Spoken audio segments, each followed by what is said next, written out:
Sava i Luka, to je najbolji hrvatski vezni red i ne znam kad će se to ponoviti.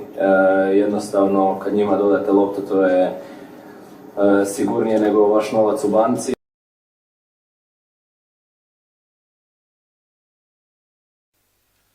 Добро утро, Доха, добар ден Скопје, среќен ден Македонијо.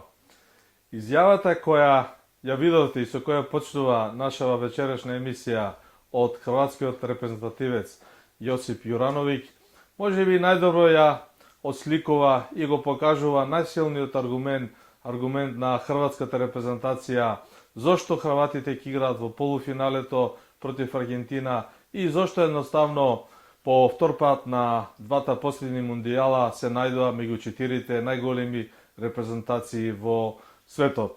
Хрватскиот репрезентативец на официјалната пресконференција во пресрет на полуфиналните дуели навистина имаше шармантна изјава кога го посочи средниот ред на хрватската репрезентација Марсело Брозовиќ, Матео Ковачик и Лука Модрик како играчи кои се најдобар везен ред во историјата на хрватската репрезентација и кога топката ќе биде додадена кон нив, тогаш играчот која додава топката се чувствува дури посигурен отколку се сигурни неговите пари вложени во било која банка. Навистина на шармантна убава изјава, полн погодок на петата димензија на фудбалот, на петата димензија на успехот на Хрватска и на петата димензија на полуфиналето на хрватите.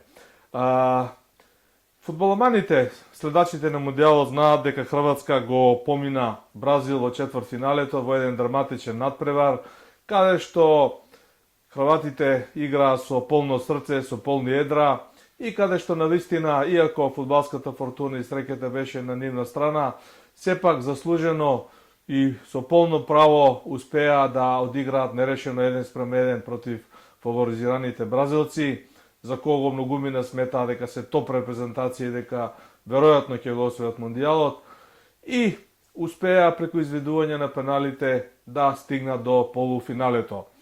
За да ги одбраниме овие аргументи на хрватите, настрана од шармантната изјава на Јосип Јурановиќ, нели кога е во прашање додавањето на топката од негова страна кон играчите од средниот ред кои ги спомнав, Брозовиќ, Ковачик и Лука Модрик, и патем една мала дигресија, истиот хрватски репрезентативец пред целата милионска јавност го сподели своето задоволство дека е задоволен што учи од нив, што го дели зелениот терен и сувлекувалните со овие тројци играчи од везниот ред. Значи Хрватска на надпреварот против Бразил играше машки, играше цврсто и 10 одбрани на голманот Ливаковиќ навистина се импресивни и делуваат помалку и застрашувачки во позитивна смисла колку навистина беше хрватскиот голман добар на овој надпревар. За споредба што де факто значат неговите 10 одбрани, покажува и фактот дека вкупниот број на одбрани на другите тројца голмани, односно на голманите на Мароко, на Англија и на Франција, односно на Аргентина, кои влегува нели во полуфиналето, изнесува вкупно 13. Значи тројцата голмани од тројцата полуфиналисти имаат само 3 одбрани повеќе во вкупен број од Ливаковиќ на еден надпревар против бразилците. Од друга страна, зборувајќи за овој извореден успех на Хрватска, за овој пласман меѓу четирите големи, навистина сакам да апострофирам уште еден аргумент, иако многумина и на социјалните мрежи, исподелувајќи ги искуствата од овој надпревар, мислеа дека Хрватска навистина и премногу стрекно стигнала до ова.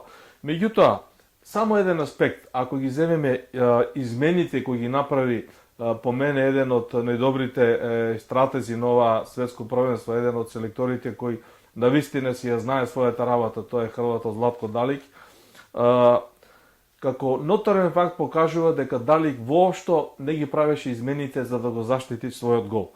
Во 72-та минута, зборуваме за надпреварот против Бразил, од игра беа повлечени Марио Пашелик и Андреј Крамарик, а на нивно место влегоа Никола Влашик и Бруно Петковиќ.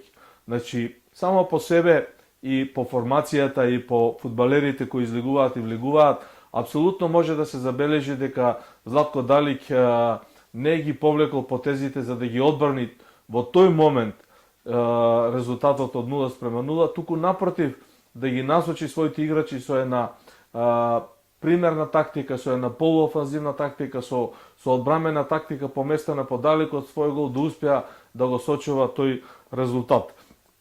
Но ова се надоврзуваат и вторите три измени, откако нели во регуларните 90 минути заврши надпреварот 0:0 и во првото судиско продолжување од 15 минути некаде во екстра тајмот, значи 15 плюс 1-2 минути, навистина неизворена акција филигранска од учебниците за мал фудбал или за футсалот играјќи, Нејмар успеа да го помине голманот Ливаковиќ, кој умешно се потргна настрана за да не направи евентуален фаул и пенал и постигна гол за Бразил. Тоа беше 115, односно 116-117 минута од првото судиско продолжување. Сега, што се случува во тој момент? Непосредно пред Хрватска да го прими голот, од игра излезе Матео Ковачик, а влезе Ловро Мајер. Тоа беше измената трета поред која ја направи Златко Далик. Веднаш потоа во 110-та минута од игра излезе Борна Соса, а влезе во игра Анте Будимир и во 114-та минута беше повлечен Марсело Брозовик, а влезе во игра Мислав Орсик. Зошто ги кажувам сите овие имиња и презимиња, зошто ги споменувам минутите? За да бидеме на чисто како Хрватска дојде до поголокот со кој го издрме резултатот и како одеше таа акција, како сета таа композиција на хрватскиот тим во тие последни 10 минути делуваше. Значи, од сите овие измени, двете измени кои ги направи Златко Далик се директни чинители, директни актери на голот на Хрватска, на издрмнувачкиот гол. Односно, откако акцијата почна со Модрик, Орсик беше асистентот кој од лева страна му асистираше на Петковиќ, а овој со еден добар филигрански одмерен удар со едно внатрешно ефе успеа да ја упати топката кон голот. За среќа на хаватите, Маркиньос беше бразилецот кој малку ја закачи топката, по мене и многу дискретно го смени незиниот правец линијата на движење и тоа беше еден извареден погодок и нерешен резултат 1:1 кој Хрватска ја однесе до изведување на пеналите. При изведување на пеналите 4 репрезентатици на Хрватска кои шутира од 11 метри беа успешни, тоа се Влашик, Мајер, Модрик и Орсик, додека од страна на бразилците Родриго и Маркиньос не успеа да ги реализират. Ливаковиќ го одбрани ударот на Родриго, а Маркиньос ја го погоди директот. Каземиро и Педро постигнаа голови од белата точка, но тоа беше недоволно и Хрватска со 4:2 на пенали или 1:1 во регуларно време успеа да се пласира во полуфиналето. Ете, тоа е мини анализата на измените кои ги направи Златко Далич, на тактиката која ја подготви пред надпреварот, на дадената изјава на Јураковиќ пред надпреварот дека топките дадени кон средниот ред на хрватите навистина се посигурни отколку вашите пари во банката. Изјавата на Јосип Јурановиќ, шармантната, дека топката кај Модрик е посигурна отколку вашите пари во банка, заедно со тактичките замисли на селекторот Златко Далик ги одведео хрватите во полуфиналето. Од тој аспект интересни се и нивните видувања утредента по надпреварот или во пресрет на полуфиналето против Аргентина, кога Далик излезе со една скромна изјава, со едно свое видување, им се обрати на хрватската нација и ги поздрави, се заблагодари за поддршката и неговите зборови навистина беа емотивни, така убаво кажани: радувајте се хрватски народе, ова е наш тим, ова е наша репрезентација, ние ги браниме боите на нашата земја, бидете со нас и во полуфиналето, ние сме тука да ве израдуваме уште еднаш. Навистина, една убава, прекрасна изјава на хрватскиот селектор и сето тоа буди помалку и реален оптимизам или малку повеќе во пресред на дуелот со Аргентина и на екипата која предводи изворедниот Меси. Кога сме веќе кај аргентинците и кај овој полуфинален дуел, ред е да ги споменеме показателите и од нивниот четвртфинален надпревар против Холандија. Во оваа прилика ќе направиме на мала дигресија, задржувајќи се за моментите кои не се фудбалски и кои исто така многу се експлоатираа во медиумите, во јавноста, по телевизиите и во, да кажем, по сите овие социјални мрежи, посебно на Твитер мрежата, каде што наводно Меси по најмала рака некултурно и помалку дрско и безобразно се обрати кон холандскиот селектор Луис Ван Гал. Не би сакал подетално да го коментирам тоа, мислам дека и тука нервите попуштаат на сите кога е во прашање тоа. Меѓутоа, од фудбалски аспект, Аргентина и Холандија во четвртфиналето изигра еден добар, убав дуел, фантастичен, каде што аргентинците има многу повеќе од играта во однос на холандјаните, има многу повеќе удари на гол. Статистиката покажува дека аргентинците имале 14 удари на гол, додека од друга страна Холандија имала само 4 удари на гол. Само по себе ја покажува доминацијата, иако резултатот беше 2:2. Значи, со 4 удари кон гол холандјаните постигнаа 2 гола, или со други зборови кажано има 50% учинок од упатените удари кон гол, што е навистина математички гледано еден импресивен податок. Ова е во контекст на Аргентина која навистина и заслужено после пеналите, бидејќи де факто изравнувачкиот гол Холандија го даде буквално во последните минути некаде на крајот од надпреварот, и заслужува пласман во полуфиналето, каде што тензијата на овие дуели е покрената максимално. Значи, зборуваме за едното полуфинале кое е на програмата во вторник, 13 декември, Хрватска-Аргентина.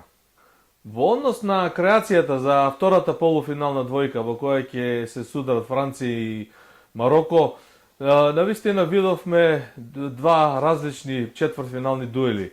Во однос на дуелот Мароко-Португалија остана нејасно и се разви голема полемика зошто славниот Роналдо не го почна овој натпревар од самиот почеток, ако веќе португалците беа кинисани и бркаа победа во овој четвртфинален дуел, меѓутоа тоа е работа на нивниот селектор.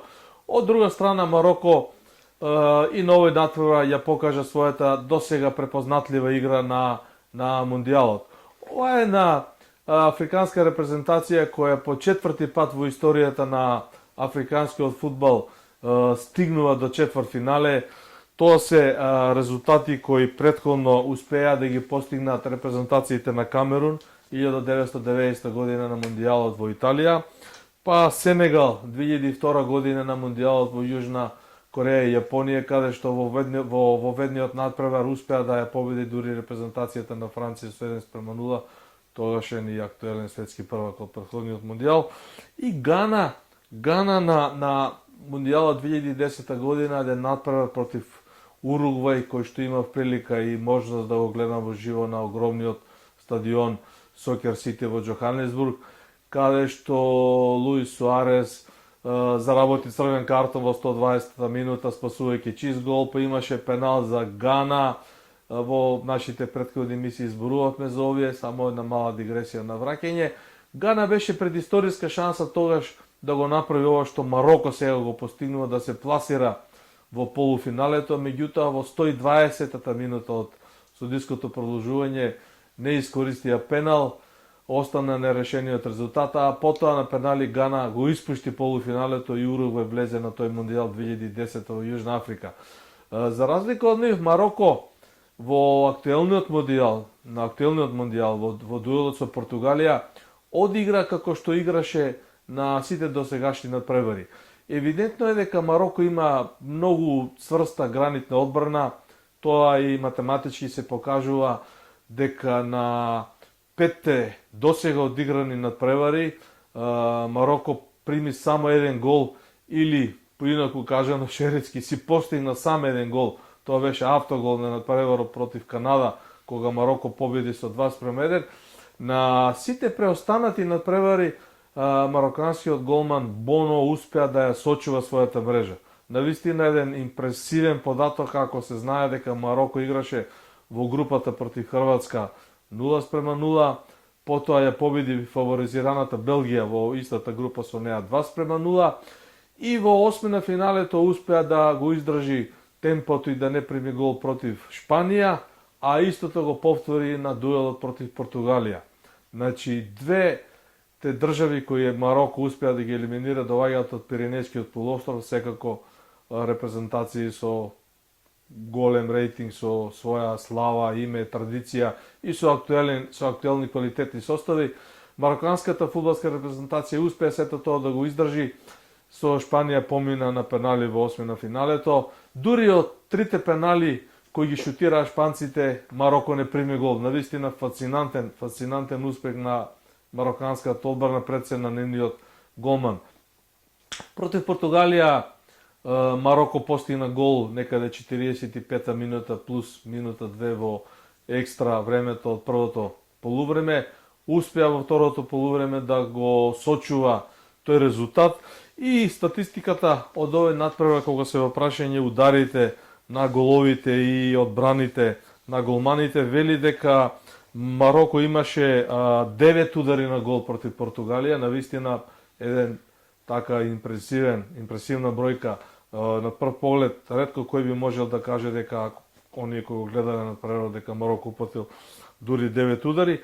Голманот имаше 3 одбрани на овој надпревар против Португалија. Мислам дека спаси дури и 3, да не речам, чисти голови, ако ги анализираме тие видувања. Од другата страна Португалија имаше исти број на удари, 9 удари со 2 одбрани на нивниот голман. Значи, отприлика математички изедначено, меѓутоа едниот гол, оној фантастичен скок и удар со глава високо над раците на голманот и му донесе на Мароко едно славно полуфинале, реков прв пат во историјата на африканскиот фудбал и Мароко е меѓу 4 најдобри репрезентации на светот, каде што ќе се судри и ќе игра со актуелниот светски првак Франција. А како Франција стигна до полуфиналето, ќе видиме сега во продолжение. Во дуелот на титаните, две фудбалски велесили Франција и Англија, дуелот четвртфиналето на Мондијалот во Катар, видовме една фудбалска класика каде што навистина секој може да зборува како што сака, меѓутоа беше тешко да се предвиди кој ќе биде победникот, онака категорички да се тврди дека ете Франција или Англија ќе излезе посилна од тој дуел. Настаните на самиот терен и го потврдија тоа и рака на срце доколку беше, односно не беше таа ситен недостаток на концентрација на Кейн кога го промаши вториот пенал, односно го промаши целиот гол на англиската репрезентација. Мислам дека резултатот ќе беше резултатот дефинитивно ќе беше изедначен, меѓутоа мислам дека во екстра продолжението ќе гледавме нешто кое ќе подигнеше тензијата и немаше да има така релативно полесен исход од колку ова што го видовме. Франција стигна до полуфиналето сосема заслужено, иако реков Кейн го промаши пеналот, меѓутоа французите ја држеа играта, ја имаа динамиката во своји раце, англичаните се обидуваа да парираат со нивниот препознатлив стил, со трчање низ теренот, со играње пресинг на одредени делови на теренот, но и во таква една констелација на односите, сепак француската репрезентација предводена од Мбапе и Жиру имаше предност, блага предност и гледано низ статистичките податоци, посредната топка организација на акциите, а конкретно и кога се во прашање у другите параметри. Франција дојде во водство во првото полувреме и успеа да го сочува. Значи, првите 45 минути завршија со 1:0 со еден извореден удар од 20 на 25-6 метри, каде што ретко гледаме такви удари на Мондијалот. И она иницијална капсула која им ја даде на французите тој погодок, успеа да ги одржи во равнотежа и да успеа да го сочуваат тој резултат во првите 45 минути. Интересно е што англичаните навистина направија се, вклучувајќи ги измените и тактиката која на полувреме некако ја видовме ја смени Саутгейт, тргнаа во напад, дури и Мегуајер, класичниот дефанзивец, се пресели многу често пред голот на Франција.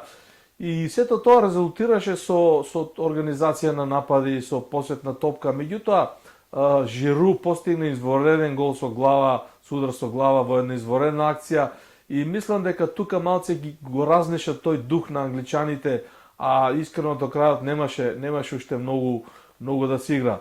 Вториот досуден пенал за Англија не беше исто дискутабилен, немаше тука некои поголеми реакции и во таа насока, едно мое лично субјективно гледање, мислам дека имајќи во предвид дека Лорис, голманот на Франција и во конкретниот случај изведувачот на пеналот, Кейнс, играат во исти клуб, во Тотенхем и добро се познаваат, можеби селекторот требаше да се одлучи за поинаква варијанта, да одлучи вториот пенал за Англија, он решавачки пенал некаде, можеби последните 10 минути пред крајот и помалку кога Англија со евентуални 2:2 ќе имаше можност да го сочува тој резултат и да оди на продолжение 2 пати по 15 минути и да евентуално да стигне до шутирање на пенали. Тука Саутгейт се одлучи повторно за Кейн, а Кейн машки и цврсто во пол налет, што велеа коментаторите, ако го погодеше голот ќе ја искинеше и мрежата, меѓутоа топката профуче над пречката и резултатот остана 2:1 за Франција, резултат кој Франција ја однесе меѓу четирите големи и ја однесе во полуфиналето. Гледајќи го надпревар и коментирајќи го посебно во пеналите, се навратив многу наназад на другите мои мондијали на кои сум присуствувал и каде што сум имал прилика, да речем 1998 година на светското првенство во Франција, да го гледам и да го следам Дидие Дешан, сегашниот селектор на Франција, кој тогаш беше активен играч и де факто беше капитен на Франција кој го подигна пехарот, а од другата страна Саутгейт го следев и да не речам за него пишував известно 2 години порано на Европското првенство во Англија 1996 година, кога Саутгейт беше еден од трагичарите кога се во прашање пеналите.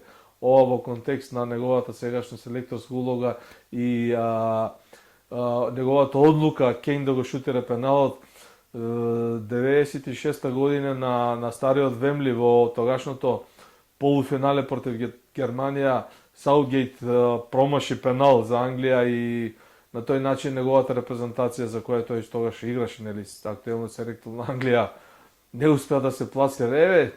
Саутгейт некако има искуство од тие пенали и лично зошто се одлучи Кейн да го шутира вториот пенал, сигурно тој знае. Една мала дигресија, на мало подсетување на кога се во прашање овие две фудбалски велесили Франција и Англија. Со тоа и со помош на овој FIFA речник, едно богато издање, значи официјален FIFA речник со сите фудбалски термини, ова е дел од мојата приватна библиотека, се обидов малку да ги искористам како де факто се викаат и да не речам хајде на Google Translate да ги преведам сите овие изрази склопени во овој речник за малку да се трансферираме и ние во FIFA стилот на Мондијалот Катар 2022 година. Да заокружиме, да ја затвориме оваа емисија со полуфиналните двојки на програмата се вторник и среда на 14 и 14 декември. Првото полуфинале Хрватска-Аргентина, второто полуфинале Франција-Мароко. Значи новиот светски првак ќе се бара меѓу овие 4 репрезентации, од кои 2 репрезентации Мароко и Хрватска доваѓаат од истата група, од истата условно кажемо квалификационна група на Мондијалот во Катар, каде што останува запишана изјавата дадена на Бруно Петковиќ после надпреварот со Бразил, кога хрватските новинари, хрватските медиуми, а не само и тие, ги критикувале за резултатот од првиот надпревар против Мароко, кој заврши 0:0 и каде што Хрватска освои бод, а еве гледаме сега Мароко стигна до полуфиналето. Да видиме како ќе биде, можат ли мароканците да стигнат и до големото финале и евентуално да играат повторно со Хрватска, бидејќи и самата шема на ФИФА е така предвидена и полудеригирана, не дозволува два исти противника од иста група во првиот круг на надпревари да се сретнат меѓусебно уште еднаш, ако евентуално не стигнат до финалето. Шансата е пред нас. Гледаме полуфинале, вторник и среда, финалето е 18 декември, Лусаил стадион Доха, ден претходно сабота, надпревар за третото место од поразените од полуфиналето. Ете, тоа е завршницата на Мондијалот. Тоа е најновата емисија на петата димензија во спортот, во продукција на тимот на Боре Весник, кој ги следеше и живите јавувања од Катар, од Доха, кој стоеше позади пултот, додека јас бев на трибините на стадионите во Катар, во Доха и во другите помали градови. Продолжуваме од студиото во Скопје, останува уште една недела и продолжуваме и завршуваме со оно што почнавме. Добро утро Доха, добар ден Скопје, среќен ден Македонија!